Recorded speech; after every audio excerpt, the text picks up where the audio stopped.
Elle a été malheureusement victime de viol par deux hommes en uniforme. Et elle a eu des plaies infectées. Pour le moment, elle fait une septicémie.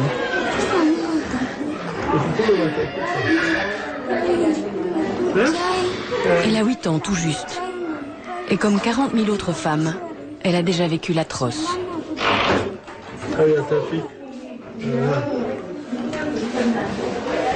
Celui-là. On l'a violée. Elle a une destruction complète de l'appareil génital, de l'appareil digestif, donc les sphincters. Sa vie est en danger? Bon, je pense que oui. Malheureusement, c'est une septicémie. Ça peut, mais nous espérons pouvoir maîtriser. Merci.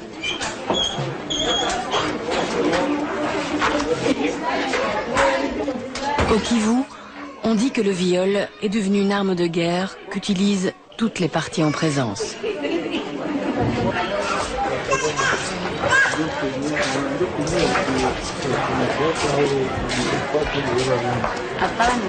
Cette jeune femme souffre d'une fistule provoquée par la violence d'un viol collectif. Le docteur Mukwege va tenter une longue et difficile opération. Le gynécologue se croyait destiné à donner la vie.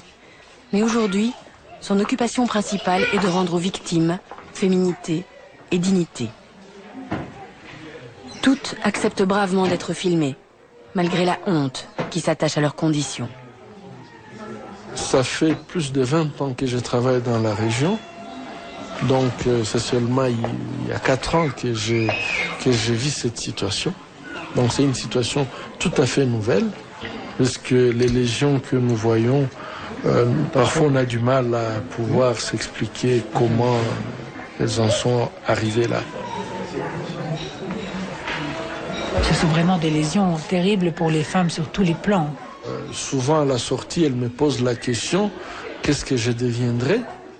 Malheureusement, en fait, souvent aussi, il y a une telle destruction qu'elles n'ont plus de vagin, elles peuvent peut-être avoir une continence urinaire, une continence de matière fécale, et donc même leur féminité est volée.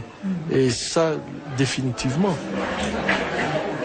La question que je me pose, quand on tire dans le vagin, quand on met les couteaux dans le vagin, quand on met de bambou dans le vagin, c'est pour quel but? Et surtout lorsqu'on exige assez que la famille assiste à des choses comme ça.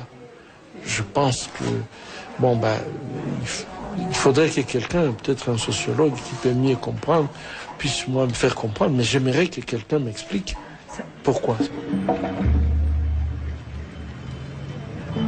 Je n'ai pas de réponse.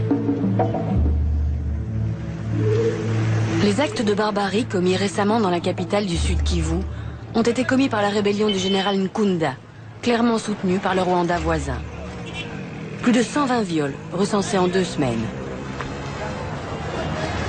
L'armée régulière congolaise a défait les mutins, mais les habitants de la ville vivent dans la hantise d'une nouvelle guerre et craignent les rêves d'expansion de leurs petits mais puissants voisins.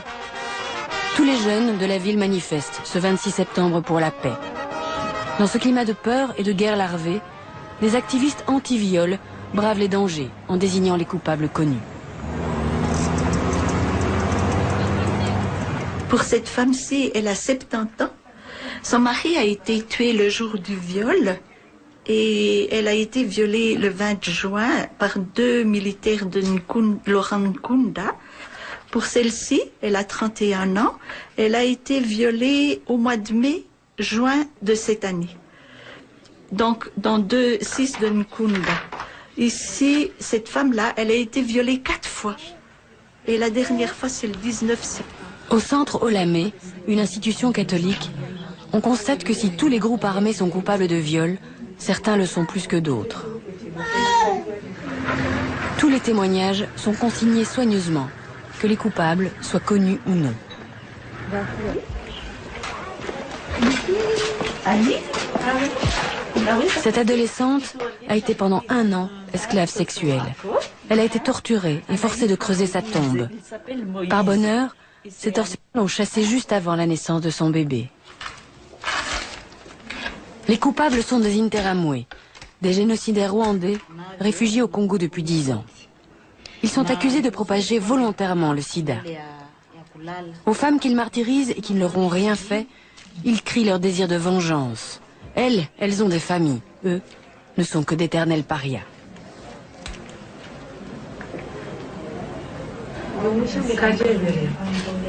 L'espoir ici est grand qu'un jour une cour pénale internationale juge et punisse au moins les responsables.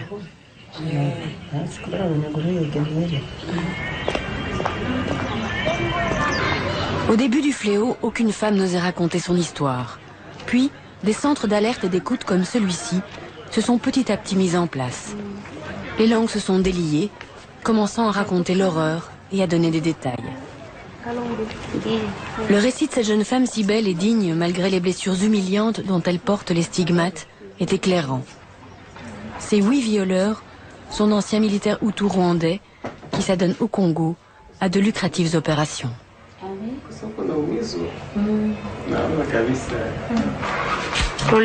Mon problème est que je suis victime de soldats du FDLR qui m'ont kidnappée.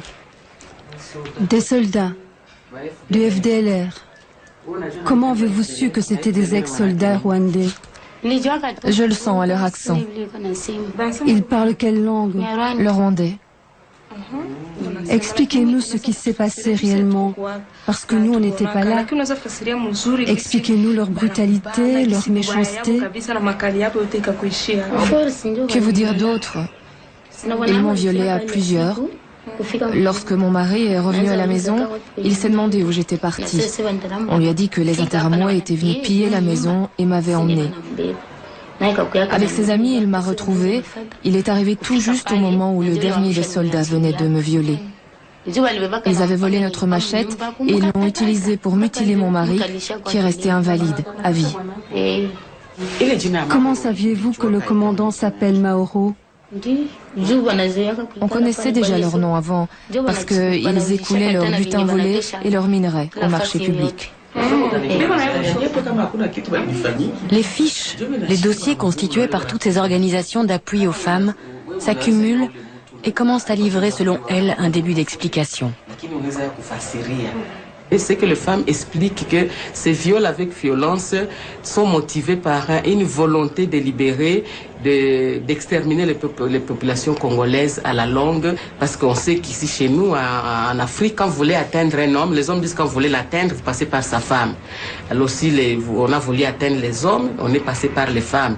Et en passant par les femmes, on a détruit les tissus sociaux, on a détruit les tissus économiques. Parce que la femme représente la force de production chez nous, mais aussi l'élément de cohésion sociale chez nous. Au Congo, les associations féminines sont en effet depuis longtemps l'épine dorsale d'une société à la dérive. Celles-ci sont des femmes rurales, venues souvent de très loin et occupées autrefois par des problèmes d'agriculture, d'enfants, de soins médicaux. Le soin apporté à leur tenue vestimentaire indique l'importance qu'elles accordent à ces réunions. Elles sont décidées à prendre les choses en main. Voilà, donc on ne croise pas les bras. Les femmes à la base essayent de s'organiser, essayent d'agir. Et il y a même des organisations qui utilisent certains avocats pour les plaidoyer, pour la justice. Mais nous avons, je sais pas, on identifie également des cas. On essaie d'avoir une idée générale sur combien de cas de femmes violées. Combien de cas de femmes violées qui sont déjà identifiés ici en province. Et les accusations fusent. On commence à vendre des femmes pour $50 sur certains marchés. Les violeurs sont aussi des Congolais. On viole des garçons et des hommes. Les unes ont vu des choses horribles, d'autres les ont vécues. Nous étions déjà couchés. Les militaires ont tiré mon mari du lit. Ils l'ont tiré de force par terre Puis ils l'ont obligé à coucher avec ses 2 filles, c'est-à-dire nos 2 enfants, qui avaient respectivement 6 ans et 4 ans. Mon mari a catégoriquement refusé de coucher avec ses propres enfants. Il a dit qu'il ne pouvait faire un tel acte avec des enfants qu'il a engendrés. Alors ils lui ont dit « Attends, on va te montrer comment on fait l'amour à une femme. » J'ai compris qu'au lieu de laisser tuer mon mari et mes enfants, comme je n'avais plus aucune force parce qu'ils m'avaient tant battue, je n'avais pas le choix en réalité. Et ils m'ont violée.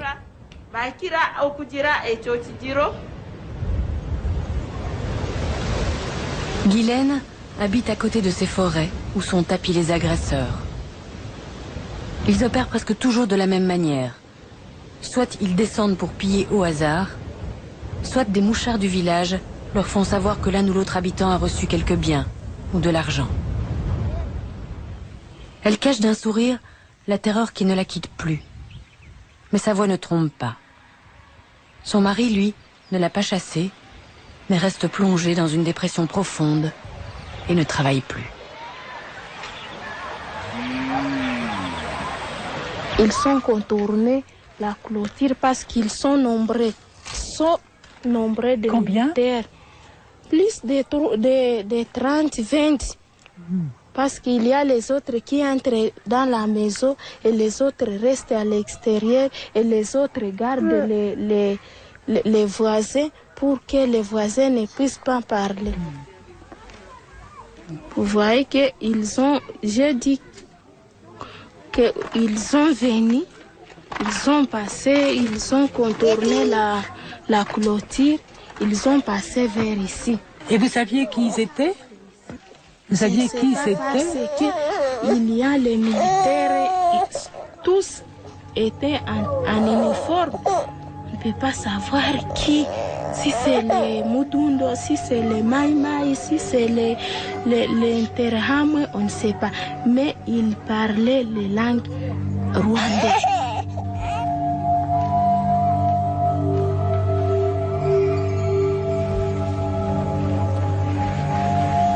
Nos vaches, nos chèvres, nos moutons, ils ont pris tout. Ils nous ont dit de dire merci de tout ce qu'ils nous ont fait. Lui, il a dit même au mari que est-ce que tu n'es pas content de ce que nous avons fait. Lui aussi a dit que Dieu vous bénisse seulement. Parce que si vous dites que tu n'es pas content, il vous dit. C'est ce qu'ils sont. Guylaine, qu'est-ce que vous espérez qu'on leur fasse? Moi, je souhaite de nous faire quitter les Interahamwe dans la forêt seulement. Parce que si ces Interahamwe quittent dans la forêt, vraiment, nous pouvons avoir la paix. Nous, les villageois et les villageoises, on peut avoir la paix. Les Interahamwe sont arrivés ici au Kivu 10 ans plus tôt, dans un flot de 2 millions de réfugiés Hutus. Depuis, le chaos n'a jamais cessé dans la région. Pour circuler près de ces montagnes, il vaut mieux être accompagné d'une solide escorte militaire. Grâce à elle, nous passons sans problème les nombreux postes de contrôle installés par l'armée congolaise réunifiée. Elle regroupe aujourd'hui toutes les factions qui se sont combattues. Kinshasa affirme vouloir sécuriser la région et a même envoyé des renforts.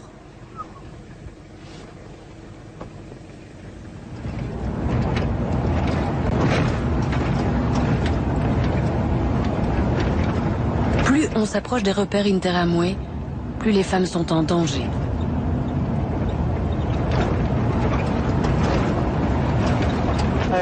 Et cette rencontre sur la route montre bien que la sécurité reste un vœu pieux. Ces hommes qui refusent d'être filmés sont des anciens militaires rwandais. Ils circulent en uniforme et en armes, sans que nos accompagnateurs congolais, résignés sans doute, semblent s'en émouvoir. Les Rwandais nous disent avoir faim et prennent calmement le large. Tous ces Rwandais déclarent vouloir rester au Congo, car leur pays n'est pas une démocratie. Ils craignent surtout d'y être jugés et punis pour crimes de génocide. L'administrateur du territoire ne peut que constater l'inefficacité d'un jeu de cache-cache dont les Congolais font les frais. À la traversée des réfugiés rwandais pour ici, dans notre pays, ils sont venus avec leurs armes. Et ce que vous appelez maintenant ici l'opération turquoise n'a pas pris soin de les désarmer. Parce que le réfugié ne peut pas entrer dans un autre pays avec armes. Voilà ce que nous avons déploré au départ. L'armée qui est ici, elle peut sécuriser un peu les populations, mais elle ne peut pas chasser ces Interahamwe. Exactement, parce que chasser les Interahamwe, ils vont quitter Kanyola, mais ils vont se caser quelque part encore à l'intérieur du Congo, et là, ils vont continuer à faire les mêmes gaffes.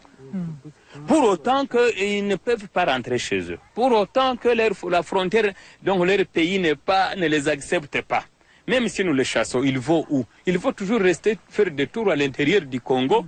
Et là où ils vont faire les mêmes gaffes que ceux qu'ils sont en train de commettre ici. Dans des zones comme celle-ci, beaucoup de familles passent la nuit à la belle étoile dans le froid et la pluie.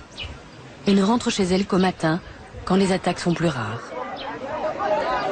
Ajoutant encore à la confusion et à la peur, les déplacés du camp de Walungu affirment ne pas vouloir rentrer chez eux. Ils sont convaincus que des Congolais pillent et violent, déguisés en Interahamwe.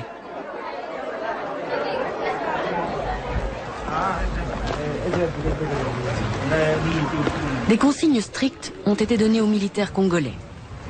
Le viol et les pillages seront sévèrement punis. Dans ce village, la sécurité est aux mains d'anciens Maïmaï enrôlés dans la nouvelle armée. Les Maïmaï, tous congolais, ont une double réputation. Celle d'utiliser des rituels magiques pour se rendre invulnérables au combat, ce qui les rend très cruels. Celle aussi d'être les seuls vrais défenseurs de l'intégrité du pays. Autre particularité, ils ont enrôlé un nombre record d'enfants soldats, garçons et filles. Et à l'évidence, un jour les dirigeants Maïmaï auront de sérieux comptes à rendre.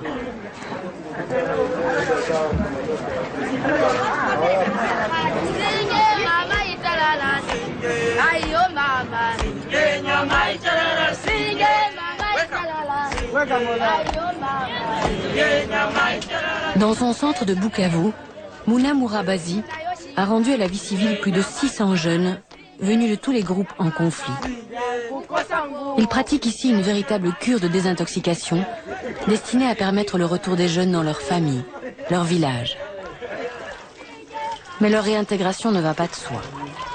Ce qu'ils ont vécu, leur ignorance du bien et du mal, constitue pour le Congo une bombe à retardement. Faut-il les punir? Est-il juste qu'ils soient finalement plus aidés que beaucoup d'enfants civils? Ils se disent repentants, mais racontent leur forfait en riant. Est-ce qu'ils ont vu que finalement que certains commandants donnaient des consignes de viol, permettaient le viol? Lui, les commandants, quand les commandants enlevaient les femmes ou bien violaient, et les enfants qui travaillaient avec lui aussi avaient aussi l'autorisation d'aller prendre aussi des femmes ou des filles comme il les voulait. Dis oui, c'est Masao Bangapi. Il dit qu'il en a violé aussi 5.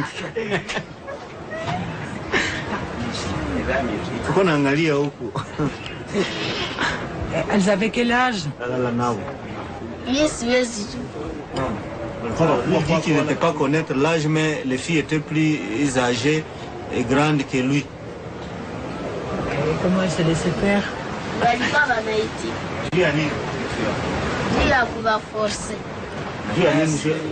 Lui, il dit qu'il les contraignait aux femmes avec l'arme pour qu'elles acceptent, elles ne pouvaient pas résister. Il dit qu'il a ravi même à ses victimes, ces bracelets là-bas et qu'il les garde. Est-ce qu'ils ont tous fait ça ici?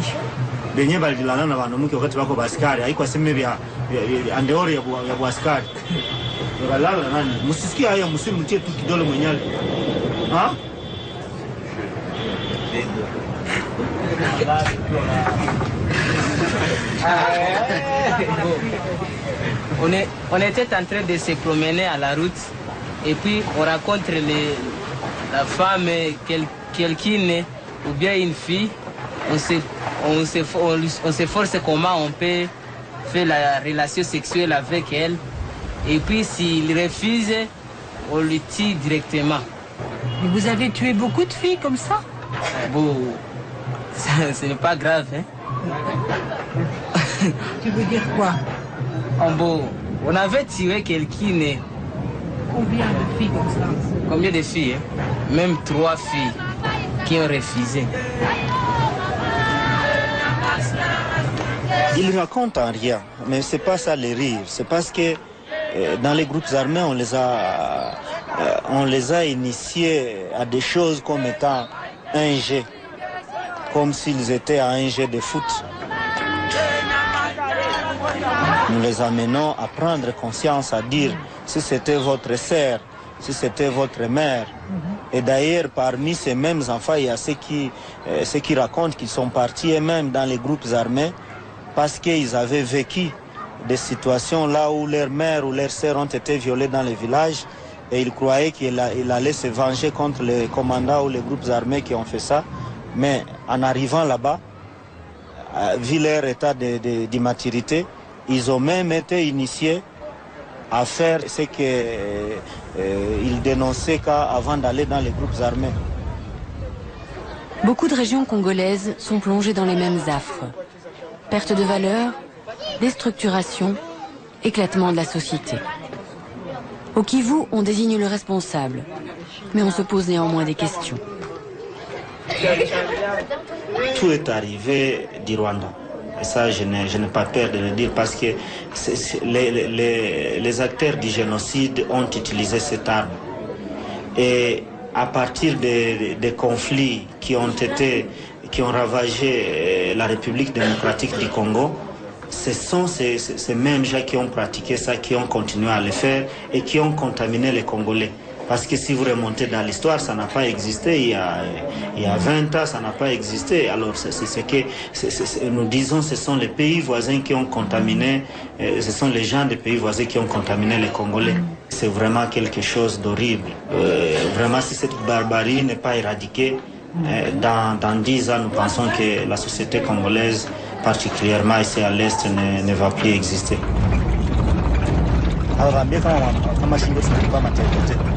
Mourabazi connaît par le détail les souffrances infinies endurées par les jeunes combattantes hébergées dans son centre. Marie. L'une d'elles vient de donner naissance à une petite fille. Dans le centre, chaque future maman fait l'objet d'attentions toutes particulières pour qu'elles apprennent à aimer l'enfant qu'elles n'ont pas voulu. Mais beaucoup les abandonnent.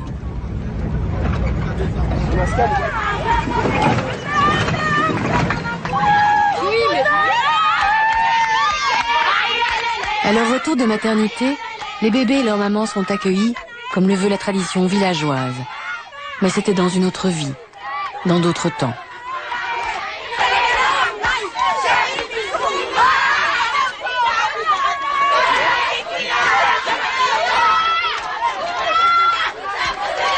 Filles et garçons ont partagé les horreurs de la guerre. Alors tous ici participent ensemble à la fête. Ils ont obéi aux ordres des mêmes combattants. Ils doivent, dit Mourabazi, apprendre maintenant à vivre côte à côte, en paix. Toutes ces filles mineures ont été des objets sexuels et sont passées d'un groupe armé à l'autre au gré d'alliances fluctuantes, de fuites, de défaites. Celle-ci dénonce le dernier en date de ces violeurs, un commandant dissident du RCD Goma. Est-ce qu'elle serait prête, sachant maintenant que c'est un crime de guerre, à porter plainte? Elle connaît des noms, hein? Elle dit qu'elle souhaiterait du fond de son cœur que cet homme réponde devant ses actes et son nom c'est Apollinaire Issa. Est-ce que sa famille l'accepte? Unawaza jamaa kuitakuitika ukishakuwa na mtoto. Isa itaniitika lakini Elle raconte qu'elle pense que sa famille va l'accepter, mais il y aura toujours contre-cœur parce qu'elle leur ramène un enfant dont on ne sait qui est le papa, un enfant d'un ennemi.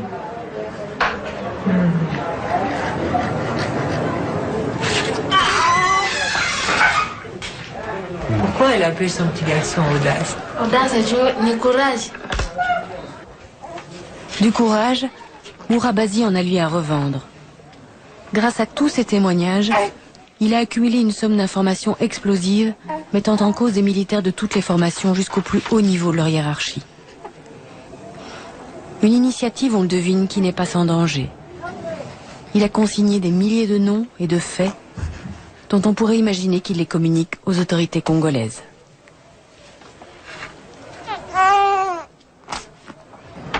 Mais quand vous parlez des autorités congolaises, il s'agit de quel type d'autorité? Parce que ce sont ces autorités-là qui ont utilisé ces enfants. Tous les groupes armés en RD Congo ont utilisé des enfants et continuent de les utiliser. Sur tous les plans, que ce soit sur au front, que ce soit sur le plan sexuel, que ce soit sur le plan physique, ils ont utilisé des enfants. Alors maintenant, chez quelle autorité on va référer cette information? Parce qu'on ne peut pas à la fois être juge, à la fois juge et auteur.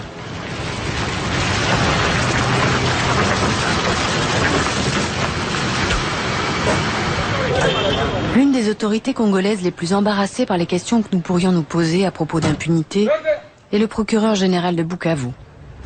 Il consent non sans courage à nous laisser entrer dans la prison centrale où sont logés ensemble civils et militaires. L'auditeur militaire, pourtant concerné au premier chef, n'a pas voulu nous recevoir. Oui, c'est là où les détenus se reposent, mangent.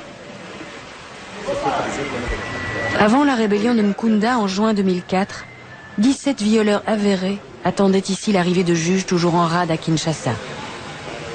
Les mutins ont ouvert les portes et les violeurs ont pris la clé des champs. Peut-être des champs de bataille. Mais qu'est-ce que vous pouvez faire quand même, vous, en tant que procureur, sachant que tous ces crimes sont commis? Ce que je peux faire. C'est avéré, les crimes sont avérés. Mais j'ai fait mon travail, c'est pourquoi je demande qu'on m'envoie les statistiques, les noms. Malheureusement, c'est une infraction qui touche à l'intimité d'une femme. Et souvent, les femmes elles-mêmes ne parlent pas. Mais cela dit, un certain nombre de femmes ont parlé. Et dans ces cas-là, un certain nombre de femmes nous ont dit qu'elles ont déposé plainte. Oui. Oui, c'est que si j'ai une plainte, par exemple, il y a un cas ici de viol, il est là. Vous avez combien de... Un seul. Un seul. Qui a osé parler?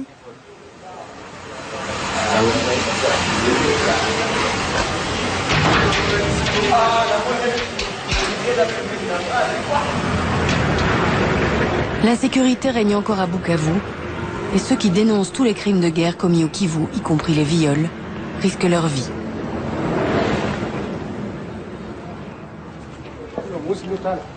Le plus menacé parce que le plus virulent est le vice-gouverneur. Soupçonné de racisme anti-rwandais, Didas Kaningini, nationaliste et ancien président de la société civile de Bukavu, rejette cette accusation. Sa résidence est un véritable camp retranché.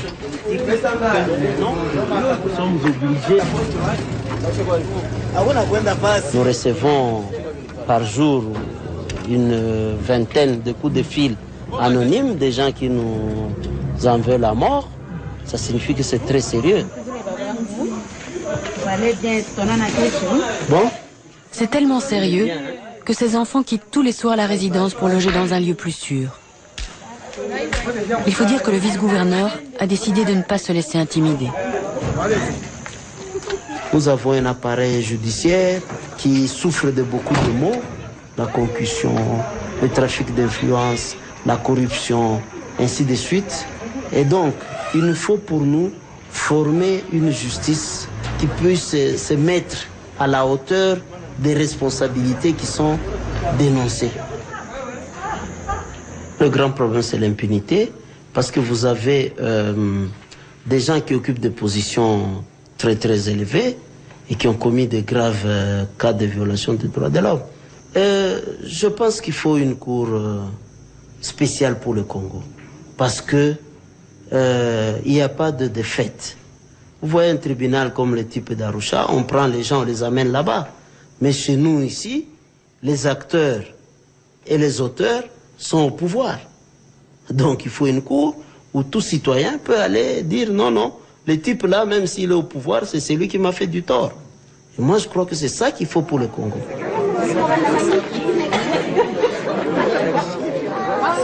Regard incrédule d'une jeune victime de viol. Depuis quelques mois, des associations d'avocats se mettent gratuitement au service des victimes, quels que soient les violeurs, civils ou militaires. Elle va obtenir la condamnation de ces violeurs, de voisins, et des réparations. Des villageois assoiffés de justice veulent voir dans ce verdict le signe que peut-être, doucement, mais sûrement, la lutte contre l'impunité va commencer. Nema est venue pour nous au tribunal. Elle affronte ainsi en même temps le bonheur de la victoire et la douleur de la stigmatisation. À 5 ans d'SPP, en connaissance de cause, les femmes congolaises veulent qu'enfin, on les entende quel qu'en soit le prix.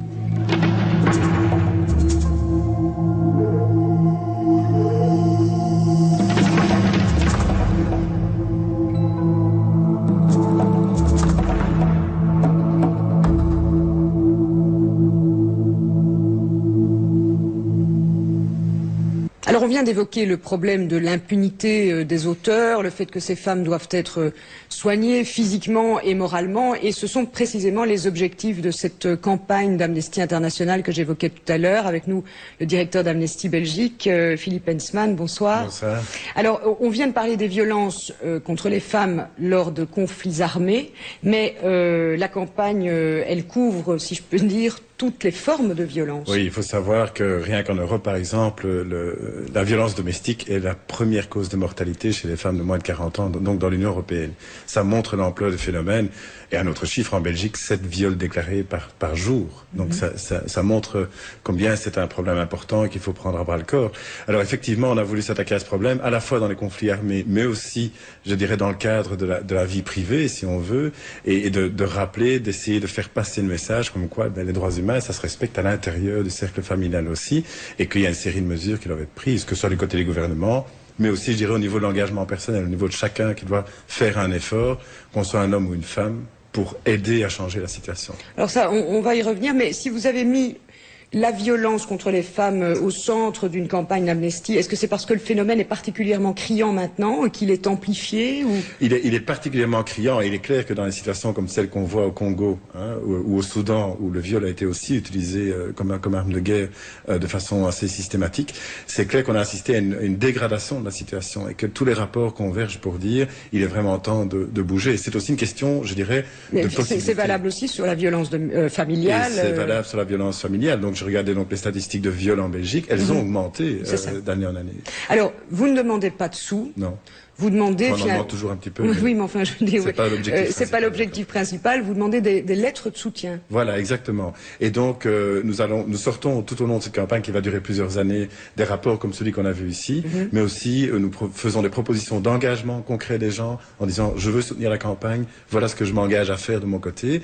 Et par ailleurs, nous faisons aussi des recommandations au gouvernement, y compris au gouvernement belge, en disant il y a des priorités maintenant à mettre sur la table, à mettre des ressources là-dedans pour aider les femmes qui sont en difficulté. Et dans le cadre de cette campagne, on peut le dire rapidement, il y a aussi toutes sortes d'autres choses. Il y a le disque de Marca. Voilà, un disque qui s'appelle On en a marre. Il y a un dossier pédagogique qui sort. Il y a un concours pour les jeunes qui va commencer maintenant, avec l'aide de la RTBF d'ailleurs, pour essayer de mieux faire comprendre la problématique aux jeunes, parce que c'est dès le plus jeune âge qu'il faut en parler et changer les comportements aussi. Donc il va y avoir beaucoup d'événements qui vont se dérouler dans les mois et les semaines à venir. Très bien, Philippe Hensman, je vous remercie. Je signale que toutes les infos sont disponibles à l'adresse www.amnesty.be. C'est la bonne adresse, hein ? D'accord, merci beaucoup.